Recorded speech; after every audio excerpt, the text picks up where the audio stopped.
History is often defined by its epic wars. The relics left behind from those battles provide a map chronicling not only the evolution of man, but also the violent rearrangement of national borders. Battle of Britain is about to begin. No time period is more closely associated with the production of the tools of war and the realignment of nations than the years 1939 to 1945. American Army is fighting for you. World War II was a horrific, global struggle, fought on land, sea, and in the air, leaving tens of millions of people dead.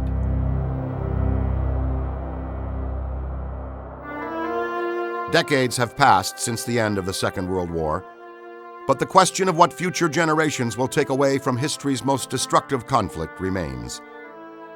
What do the relics of the war say to us today? How will they be interpreted 100 years from now?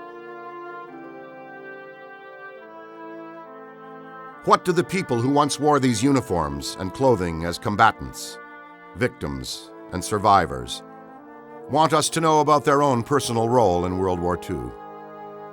There is a place for those who desire to find answers to these questions. The journey leads to a location that offers a very personal understanding of the true impact of the Second World War.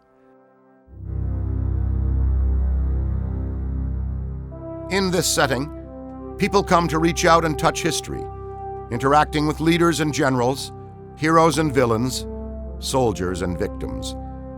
They also connect with the relics of war, both awe-inspiringly large and ingeniously small. More than 6,000 original World War II artifacts are on display here, with no political correctness or agenda present. Based on the objects alone, visitors are encouraged to come away from this place with their own view of the true reality of World War II. Not how we see it today, but in the context of the 30s and 40s, when the anxiety of a world at war was all too real. This is a jewel, this collection of World War II memorabilia. I actually think what I saw here today is unbelievable. I never knew it existed. It's important that everybody know what freedom is and how it's acquired. They say freedom isn't free. It's costly.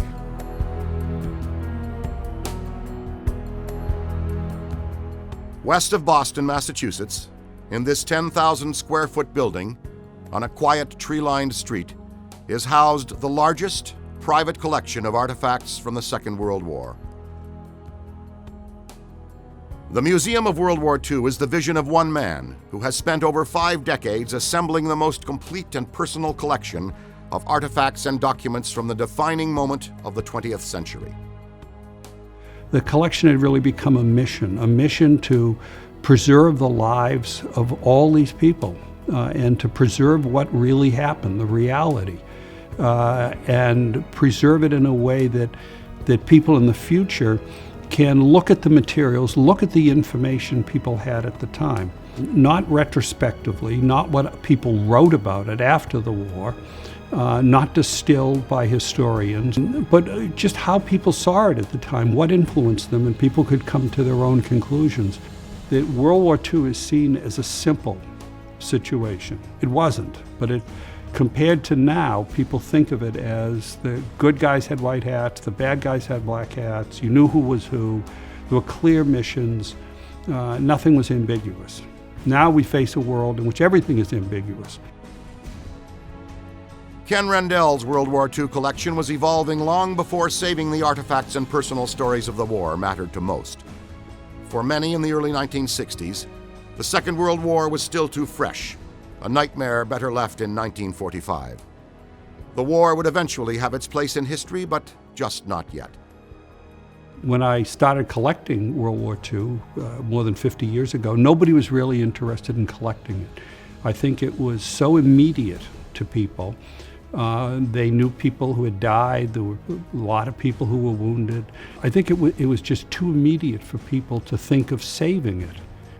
There is no point of view in this museum. There's no political point of view. It's not anti-war. It doesn't glorify war. I present everything as it really was. And for that reason, people can take away very different experience from here. And the time has come when every citizen must declare himself American or traitor. The first bullet fired in World War II came as the result of a signature on a document officially ending another horrific war 20 years earlier. The National Socialist Party was born out of the Treaty of Versailles in 1919, dictating terms of Germany's surrender following World War I. A corporal in that war named Adolf Hitler saw an opportunity. For the German people, the end of World War I was disastrous. You had numerous political parties, you had total turmoil. The currency was inflated staggeringly. The German military considered the end of World War I as a timeout. This was just a breathing spell for rest and relaxation and get ready for the next one. From my view, it's very important to see that lead up because that leads into the rise of Nazism. Nazism just didn't spring from nothing. Nazism came from the crushing situation at the end of World War I. Sie wollte eine wahrhaftige Weltanschauungspartei sein.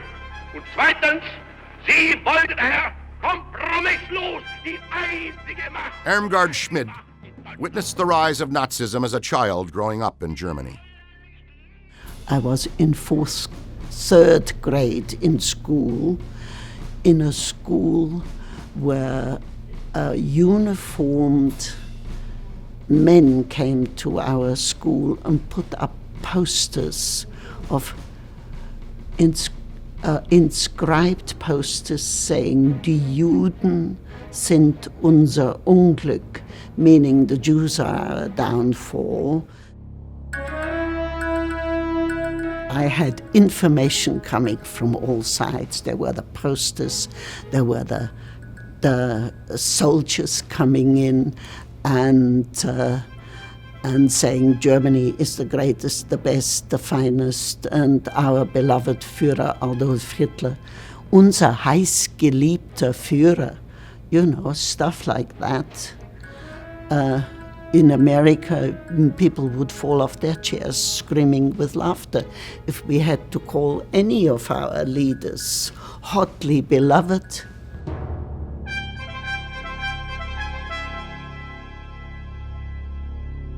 Well, I think the Germans did an incredible job of mass marketing a war, and that's what they did. Everything was staged. Hitler was extremely aware of the importance of his image. He designed the Nazi flag. The banners were every place. The colors were very vibrant. The swastika actually is a very old symbol. American Indians used it. All kinds of cultures used the swastika. Hitler put the swastika on edge. He turned it because it was upsetting to look at the swastika on edge. He had an incredibly good sense of how to market a war.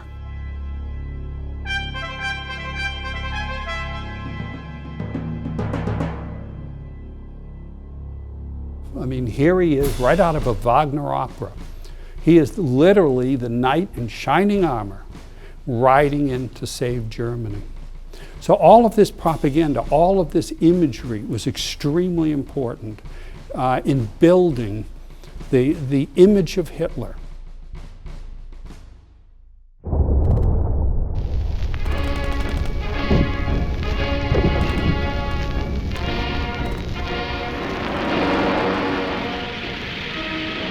On September 1st, 1939, German armies drove their way into Poland, signaling the start of World War II.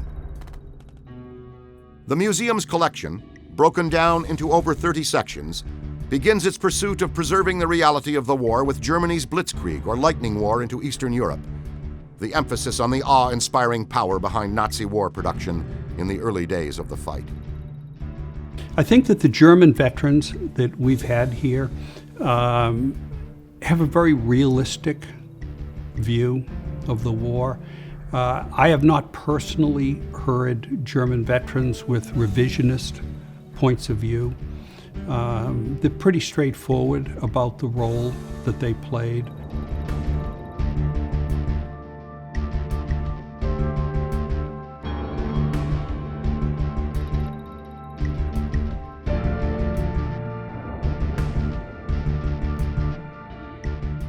If there's one thing that won World War II, what was it? You could certainly make the argument that Britain basically broke the codes for Enigma. Germany believed they could never be broken, so they always relied on the Enigma machine. They were certain that it was infallible. But Britain, a year into the war, was reading everything. Defeating Rommel in North Africa was done because the Allies knew when the supply ships were leaving Italy. They knew the routes they were taking. The Battle of the Atlantic hinged on this four-rotor machine.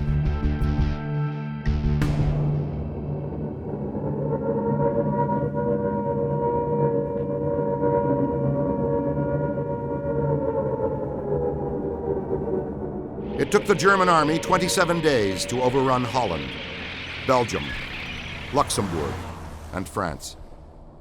In the summer of 1940, all that stood between the Nazis and the complete conquest of Europe was England. On July 10th, the German Luftwaffe began bombing British cities. The Battle of Britain was underway. Churchill comes in when Germany invades France. Then you have the Battle of Britain, in which Britain barely survived. One is not really the way to term it. They barely survived it. Out for hostile planes approaching from the southwest. The British met the challenge by throwing in everything they had. We had to carry gas masks all the time. He forgot what it meant to have a night's sleep. I was absolutely fascinated with what motivated the British people to fight. Hitler didn't want to fight with them. Hitler had appealed to them. What motivated them? Churchill did. Upon this battle depends the survival of Christian civilization. The Battle of Britain is about to begin. Hitler knows that he will have to break us in this island or lose the war. And my mother said she can remember so clearly the night they bombed Coventry. And that was when 2,000 bombers came over from... It was a constant stream of bombers going over.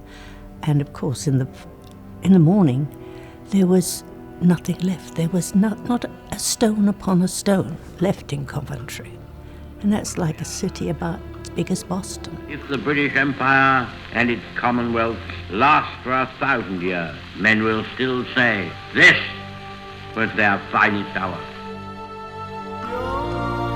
Qu'a pris aujourd'hui le gouvernement britannique en reconnaissant dans ma personne le chef des Français libres a une grande importance. While Great Britain battled the Germans for their right to exist, small groups began to rise up to fight back against the Nazi occupation, which by now had 300 million people under its iron fist. Unorganized at first and more of a nuisance, the resistance movement eventually grew and spread across all the countries of Europe and would play a significant role in harassing the German army for the duration of the war, especially in France. Occupied Europe starts with resistance, and people think of the French resistance mainly because France is a bigger country, but there was a resistance in Norway and Belgium and the Netherlands.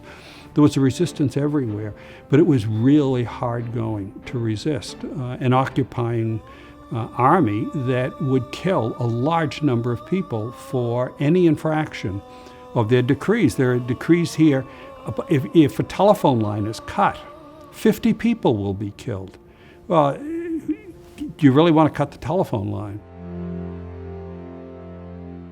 Tiny spy gadgets, like very tiny cameras inside matchboxes, cameras inside a cigarette lighter, and guns inside cigarette lighters, guns inside everything shot with bullets, fountain pens that, a cigar with a .25 caliber bullet still in it, cigarettes with tiny bullets. You pull the string between your teeth and it fires one shot.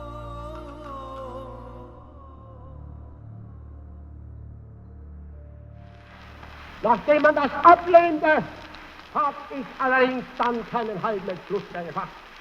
Hier bin ich Nationalsozialist. As soon as he assumed the title of Chancellor of Germany in 1933, Adolf Hitler began planning for the future of his 1,000-year Reich. Step one was eliminating those he felt were responsible for Germany's financial and moral ruin following World War I. At the top of Hitler's list were the Jews. The disabled, gypsies, homosexuals, and other non-designated Aryans would also be marked for deportation to the concentration camps or just methodically murdered where they lived. By the time World War II began in 1939, Hitler's killing factories and roving death squads had already exterminated thousands across Europe. That number would be in the millions by the end of the war.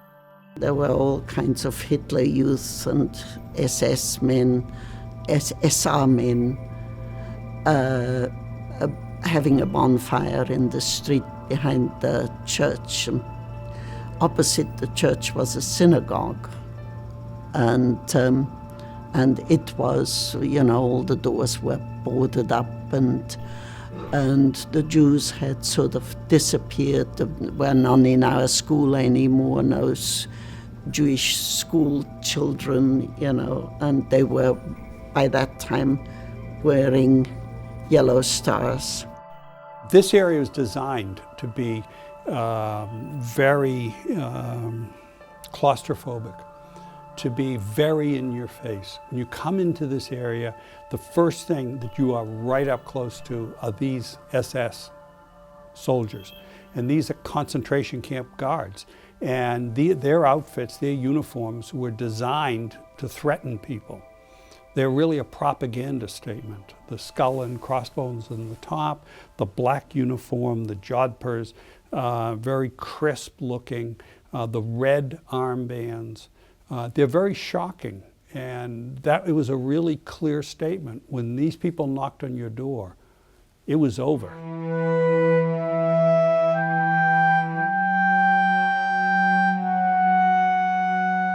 Israel Arbeiter was 14 years old when the Germans first entered his city of Plotzk, Poland, in early September 1939. One of 5 boys, his only crime was that he was Jewish. First came the German army, then the SS and Gestapo. And people started to disappear.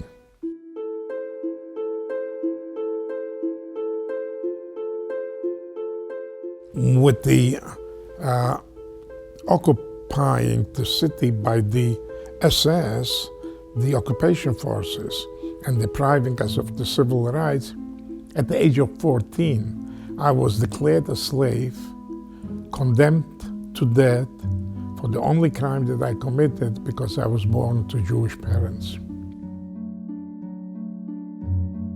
Arbeiter and his family remained together in Plotzk until 1942, when the Nazis adopted the final solution of the Jewish question. All Jews were to be exterminated, either worked or starved to death or gassed in the concentration camps. We were ordered out from our homes, leave everything there, assemble in the marketplace where a selection took place. The young and those that were capable to work were taken on one side. The very young and the elderly selected on the other side. We were, myself and 2 of my brothers, were selected among the young ones to go to work. My parents, my father, my mother, and my 7-year-old brother were sent to a death camp to Treblinka, and they were murdered by gassing and cremated. That was the most horrible day of my life, which is still with me. Seeing my parents for the very last time, knowing that I won't see them anymore. Arbeiter, younger and stronger than most of his fellow Jews, survived 2 more years at a forced labor facility. In 1944, as the Russians moved west, the Polish teenager was given a one-way ticket in an overcrowded, wretched-smelling cattle car to the most infamous of all the Nazi death camps. There was absolutely no doubt in his mind he would die there. We arrived, I remember, early in the morning, and we could see inside people with the striped uniforms. And now we knew that this is Auschwitz. There was a selection by the infamous Dr. Mengele, who, with the movement with the point of one finger, decided who was to live and who was to die. So that again, there were two columns, that those, in his opinion, are capable to work, and the others went one direction, and we went the other direction. We never saw the people that were in the other column again. You're in Auschwitz now, and the only way out of here is through the chimneys. 18,651. See, they had in Auschwitz, they went to 200,000. Thus, these were the numbers only of people that went into the camp. The people that were killed didn't get any numbers. And Auschwitz was the only camp that they gave numbers. To know that such a place ever existed on this planet, operated by human beings, by a government, the atrocities, what took place there is just unbelievable and cannot be described. And when they have little kids between 5 and 10 years old that were walking, they made them walk, from the selection area to the guest chambers area. And when they close the door of the guest chambers, and you hear those little kids banging on the walls, on the doors, screaming, yelling for their mothers, to no avail.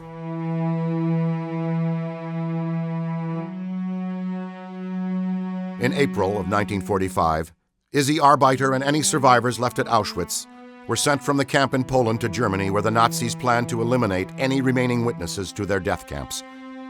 A month later, however, the German army surrendered. There would be those alive who could tell their stories. 5.5 years on the condition, on the guard, and being ordered and being told what to do and live under the worst condition. And now, what does it mean to be free? Izzy Arbeiter's parents and younger brother died in the concentration camps.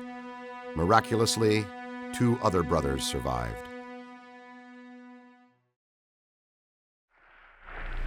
No matter how long it may take us, the American people in their righteous might will win through to absolute victory. We were on the Atlantic at Norfolk when the war was declared, and we went from peacetime on December 6th to wartime on December 7th. America entering the war is production. That's the tank, all the guns, but all the propaganda, the home front, the situation in America, Pearl Harbor, and America comes into it. The tank convoy heads for the Tunisian front. This vehicle and thousands of others just like it were determining what happened. The largeness of the tank and the space that it's in overwhelms people. They're not seeing it out in the field. They're getting a sense of just how big it is and how menacing it is, and the sense of what happened in war. I mean, that war became these kind of vehicles, and people don't think of that, or they think of seeing a tank at a distance. So the tank has been enormously effective. I never cease to be satisfied when I walk around the corner and people just can't believe it. They can't believe how big it is, how evil it is, the armor plating, the reality.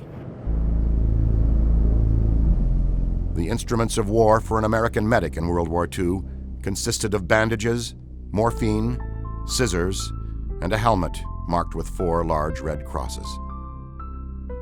I went to basic, and they said, "Here, you're going to be a medic." No choice whatsoever. And during basic, we had half a day of medical training, the other half was infantry training.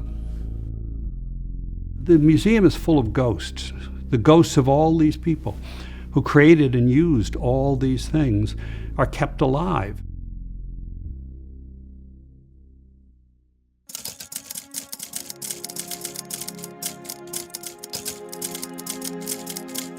While the Allies and Axis accelerated their weapons production following Pearl Harbor, they also stepped up the propaganda fight. Both sides aware that words and images were as important to the war effort as guns and bullets were to soldiers on the front lines. There were propaganda stories that during the war, Germany became happier. The German population became happier. My father says Heil Hitler every morning. We have to say Heil Hitler.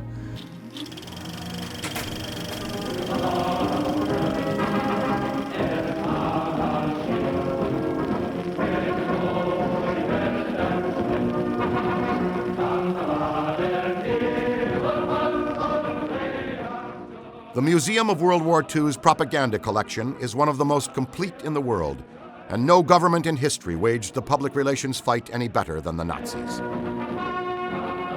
The images were incredible. I mean, you see right here the basic images that were driving Germany in the 1930s. You've got the beautiful young blonde woman, and then you have the guy.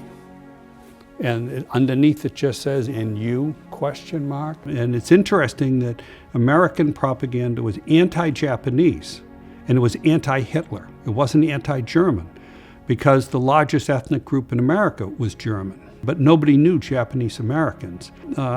So it was the whole Japanese nation and people we were at war with, and that led to the rounding up of Japanese Americans.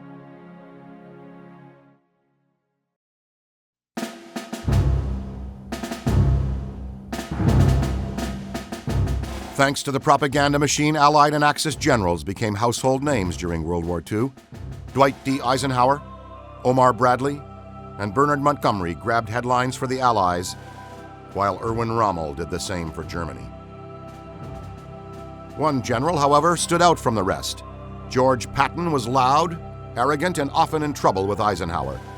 But he was also America's most aggressive and successful ground leader in the war, and feared by the Germans.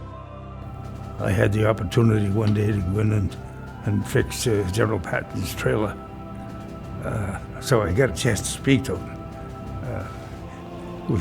He just wanted to know if everybody was okay and the food was good. And I said, well, you know, K rations are K rations, so at least we filled our bellies and we managed to get along.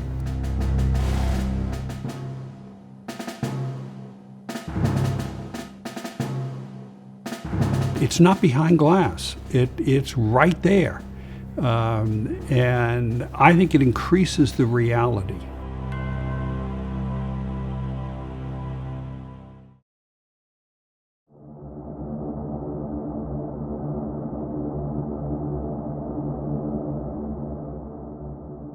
While Patton and the infantry slugged it out on the ground, in the skies over Europe, the workhorse of the 8th Air Force was making life miserable for Germany. Aboard a B-17 Flying Fortress, 21-year-old captain and lead bomber pilot Richard Dinning was completing his 33rd trip over Europe. For Dinning, coming to the Museum of World War II lets him reach out and touch his past. There's a little gauge on the flight panel that's displayed here that is pegged at the low end at 60 degrees below zero. And there were missions that I flew where the needle was on the peg at 60 below zero. And one of them said it was so cold that the Luftwaffe was grounded. Well, we flew that day. And it was sort of a relief not to have the Luftwaffe to contend with. 543 Allied planes tried to blast the enemy out of the town with a load of 1,144 tons of bombs. Not many bomber crews lived long enough to complete anywhere near 33 missions. B-17 pilot Henry Bengis made it to 21 before being shot down over occupied Europe. Then we heard the famous words in World War II for every captured airman, For you, the war is over.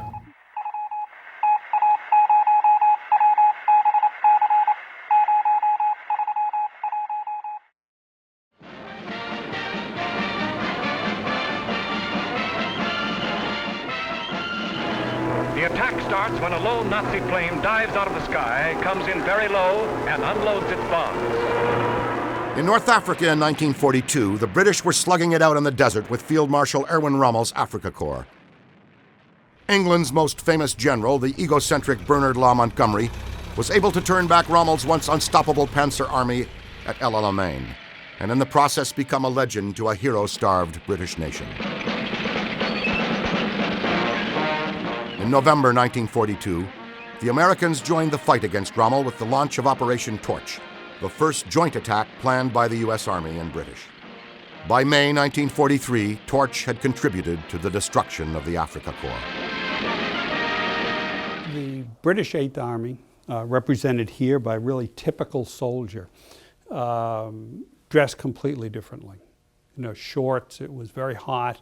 The pith helmets, there's one here, there's this guy has a pith helmet on. You were in the desert. It was a totally different kind of experience. And the Africa Corps under Rommel was equipped for this. Lots of equipment didn't work in North Africa because of the sand. This is Bernard Montgomery. This is his beret that he wore during the African campaign, and this is how he looked. This is the mannequins in the museum of real people are the actual size, the weight, and in all of these cases, it's been very interesting that I had the children of these people pick out their eyes, and David Montgomery picked out his father's eyes.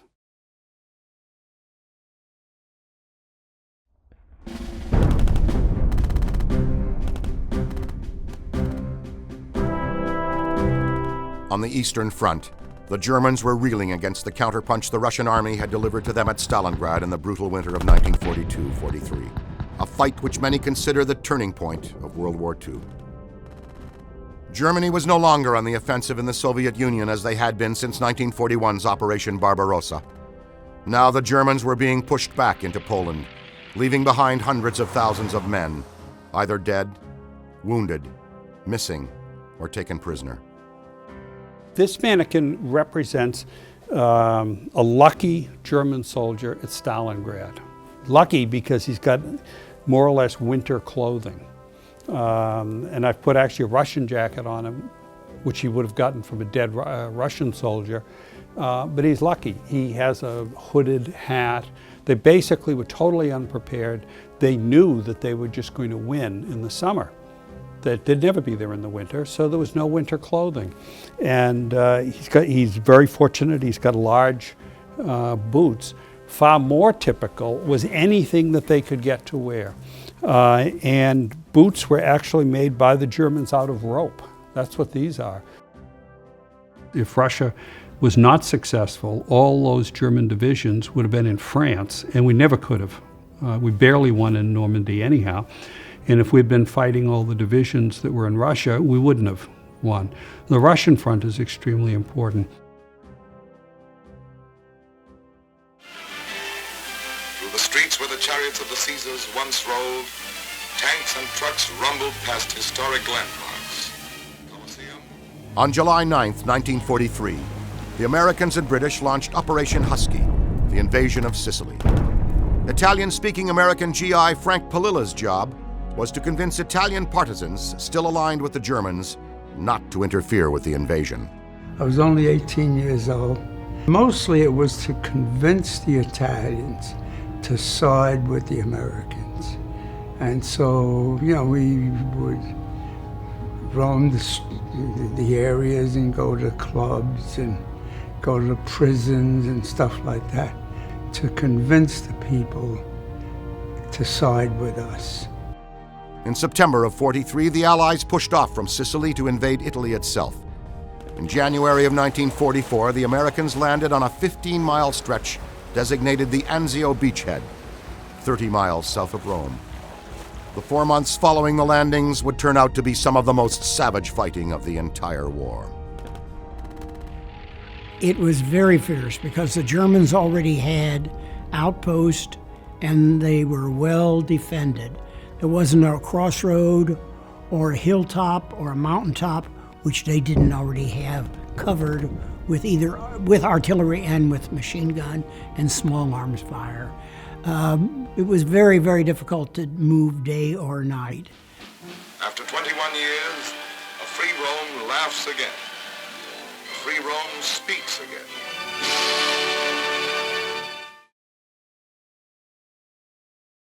Backing up the mightiest invasion by air, 4,000 ships, combat and landing craft land hundreds of thousands of British, Canadians, and Yanks on Hitler's doorstep. Shock troops move in for the beach assault.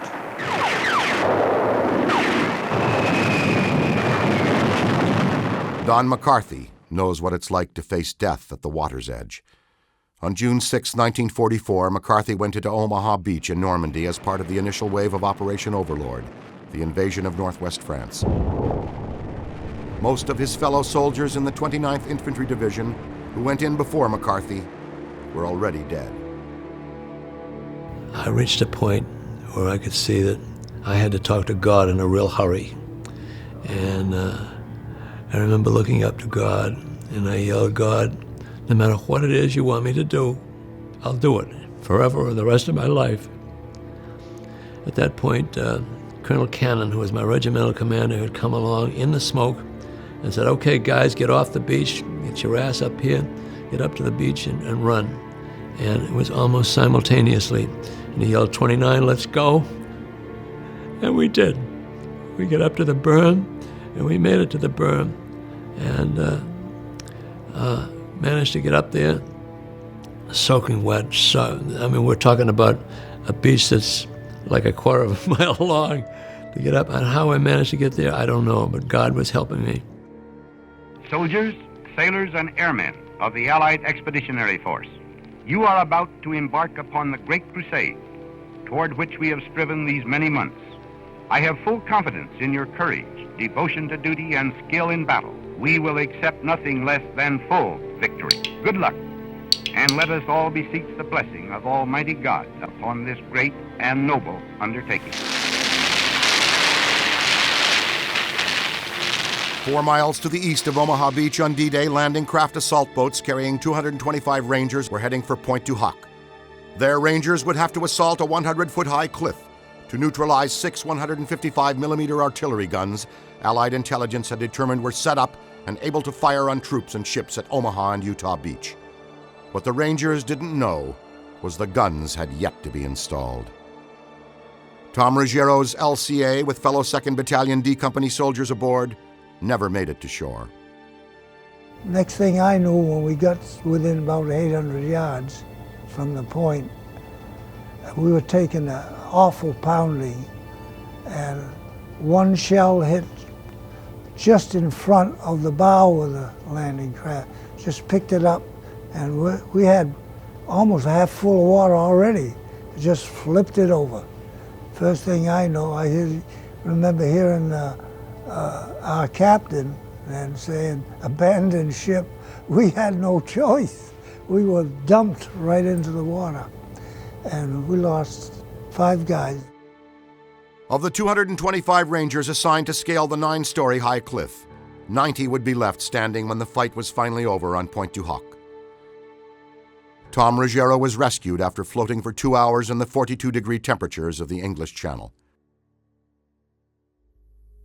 The Allies knew the water would be cold on D-Day, but it was more the wind and clouds that had their attention prior to June 6th. In England, a team of meteorologists was responsible for providing Allied Supreme Commander Dwight D. Eisenhower with the weather report that would decide if the Overlord invasion would launch or be postponed, as had already been done once. Early June 1944 saw the worst weather in the Channel in 20 years, and American weatherman Dick Luxner and his team had to get the forecast right. The important part was that you had to have some kind of weather that was clear enough so you could have air cover. You had to have high tide. You had to have as close to a full moon as possible so you could see what you were doing. And the high tide was so you could get over the barriers on the beaches. And The weather was stormy all the week before. Eventually, the meteorologists saw enough of a break in the forecast to forward the news to Ike, who gave the order that the D-Day invasion would go on June 6th. What I cannot create, no museum can, and what no person today can experience is the anxiety. The anxiety that you are going to get killed the next day. You could be horribly wounded the next day. That maybe the next day, half the people you're with are going to die. Arriving on D-Day +1 as part of the 82nd Airborne's 325th Glider Infantry Regiment, 2nd Battalion, was Wesley Coe. It was a sight to behold. You know, it took, over 700 gliders to move a regiment.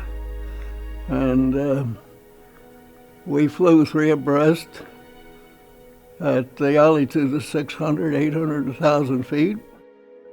Coe's glider, towed over the channel by a C-47, was set free as it came across the Normandy coast. I guess about every glider crash landed. Some overturned, some lost their wings, some got down intact, but damaged, but got down intact. Fortunately, I was in a glider that no one was hurt.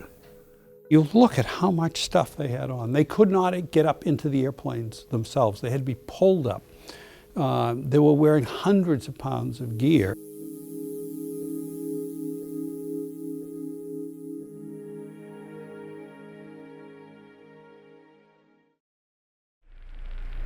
There is no blinking at the fact that our people, our territory, and our interests are in grave danger. Then the Pacific War, and that's the difficulty of running, because it was parallel in terms of time, but since it was such a totally separate, troops didn't go from one area to another.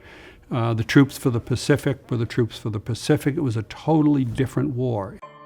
And that war, fought on islands most Americans couldn't find on a map, was run by the Allied Supreme Commander in the Pacific, a general who was many things, including aloof, courageous, controversial, and brilliant.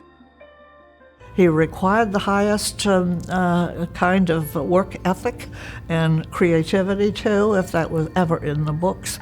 I don't ever recall him making a personal remark to me that indicated I was the only woman on his staff or anything of that kind. Collecting the Japanese part of the museum has been the most difficult. The collection of Japanese posters is the biggest display of Japanese posters anyplace, and it consists of about 12. Americans, they didn't want any souvenirs from the Japanese. The Japanese were so brutal, they didn't want any connection. But if they did take anything, it was a silk flag, because Americans landed on these godforsaken islands in a landing craft with a backpack, and they left. But some of them took things that they took out of the backpacks of Japanese soldiers, pictures of families. And that was the reality. This is the landing right here. On Iwo Jima in March of 1945, Sammy Bernstein witnessed that, after he was told the island was secured and the fighting over. Monday morning at 4 o'clock in the morning, 26th of March, 1945. 250 Japanese came out of the ground on a banzai. The banzai means they come out about 4 o'clock in the morning and they will commit hara-kiri when the sun comes up. They will die, kill themselves. The theory is that they're to take 10 Marines with them before they die. And they're fanatics now. They're going to die anyway. Arthur Erdman, my senior, got up and said, "Sam, you stay with the gun. You can't leave the gun alone in the foxhole. I'll go out and see what's going on." He didn't move about 10 feet away. He was hit with a saber by a Jap. I put the 2 cartridges into my rifle, M1, fired twice. I hit him, but he kept coming and fell on top of me. And I had to use a K-bar, but I really didn't know what I was doing. But I fought him off, and I survived, here by the grace of God.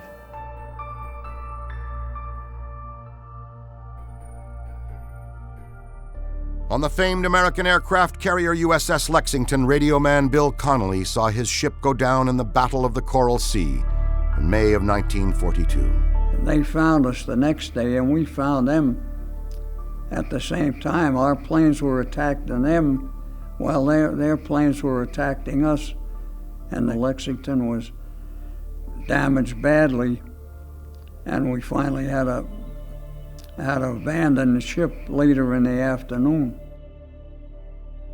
The USS Yorktown was also badly damaged in the Coral Sea fight, but in only 3 days the aircraft carrier was patched up and back in the fight a month later at the Battle of Midway, perhaps the most important naval engagement of the entire war.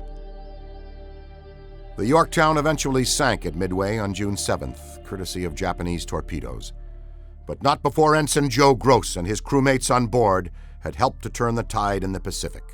That was the end of the war for Japan, because we not only sunk 4 of their carriers, but we wiped out their entire naval air force. The home of freedom is once again the home of free men, and the victorious end of the Battle of Europe is at hand. The end for Germany came on May 8, 1945, as they unconditionally surrendered to the Allies.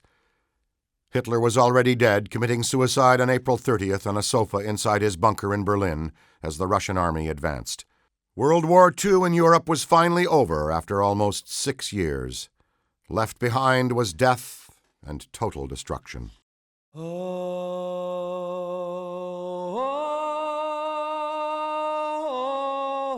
It's after the war. Nobody had any memory anymore. They didn't know what had happened to the Jews. They didn't believe the concentration camps. They denied everything. They were never in the Nazi party. People ask me, how did you survive? There's no answer.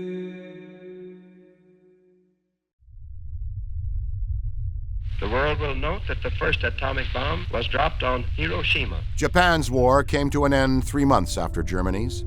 It took 2 atomic bombs to finish the job, in the process ending plans for an Allied invasion of the Japanese homeland, in which millions would have died. Almost 6 years to the day Germany invaded Poland to start World War II, Japan's unconditional surrender marked the end of a global conflict that had left between 50 and 70 million people dead. Hundreds of thousands of others were wounded and crippled, and millions more displaced and homeless. The capitals of the Axis, Tokyo and Berlin, lay in ruins. It was devastated. It was nothing standing. All that was left was to assign the blame. That process began to play out in Germany in November of 1945 as the Nuremberg trials got underway.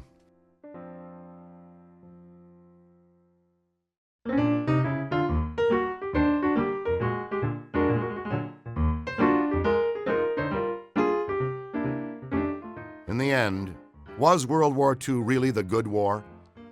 Will we always look back on the cause and see it as just? Do the artifacts that remain today in this museum influence us in any way in how we perceive man's most epic and horrific fight? We were fighting for one cause, to get rid of somebody that was doing a lot of harm in the world. Most of the fellows my age, we felt the same thing. We wanted to get in there. We thought the war would be over before we could get in there. And we just wanted to get in and win the war and come home. All the time, I kept wondering, am I doing enough? And it is still, every once in a while, I often think, especially when I was in Europe, did I do enough? And why am I not laying there with those boys? Yeah, I thought about that all my life. And you do wonder why I make it and then others did not. I lost 2 brothers too in World War II. George was killed in Guadalcanal, awarded the DSC, and is buried in Pearl Harbor. John was shot down on his 26th mission over Germany. the feeling that we're not going to make it was sort of all pervasive, not just on D-Day, but as the days lengthened into months and finally into a year. It's remarkable that I made it all the way through. One area that does not seem open for interpretation is the stark realization World War II took an emotional toll on those caught up in its path, from innocent victims to heroic combatants.